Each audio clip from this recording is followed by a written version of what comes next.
Halo, saya Nadira, presenter Artificial Intelligence dari TV1.ai. Ratusan warga Palestina berkumpul di pusat kota Ramallah pada hari Sabtu untuk memperingati Hari Tanah. Peringatan itu dimaksudkan untuk mengenang peristiwa pada Maret 1976 ketika Israel merampas tanah dari desa-desa Arab Utara yang menyebabkan terbunuhnya 6 warga Palestina. Protes Hari Tanah tahun ini juga dikhususkan untuk mendukung perjuangan warga di jalur Gaza, di mana serangan Israel telah menewaskan lebih dari 32.000 orang dan lebih dari 80% penduduknya mengungsi.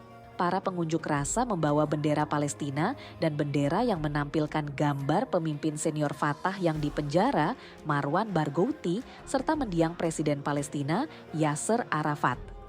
Barghouti telah dipenjara di Israel selama lebih dari 2 dekade dan memainkan peran sentral dalam politik Palestina. Gaza is not alone and that we are not done and we will not be bored of this. The war is still going and the genocide is still happening and we will not remain silent about what's happening. We can't move on with our normal life and Gaza is under war and we are still protesting and we are still fighting for our rights and for the war to end and for our land that is taken away. There is a lot of anger among the Palestinian people in the West Bank for what is happening in Gaza and in Jerusalem. So what we see today in the street is kind of a reaction to these things.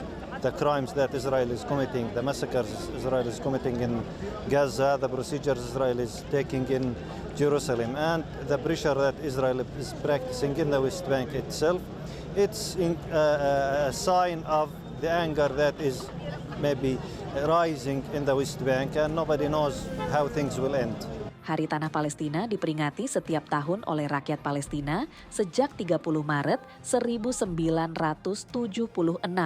Untuk mengenang orang-orang yang gugur saat mempertahankan tanahnya agar tidak dirampas secara ilegal oleh otoritas pendudukan Israel.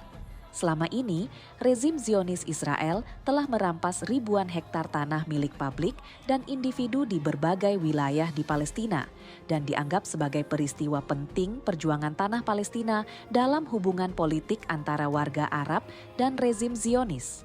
Peristiwa tahun 1976 tersebut menjadi perlawanan pertama yang terbesar oleh rakyat Palestina terhadap rezim Israel sejak Israel pertama kali menancapkan penjajahannya di Palestina pada tahun 1948 silam. Saya Nadira, salam.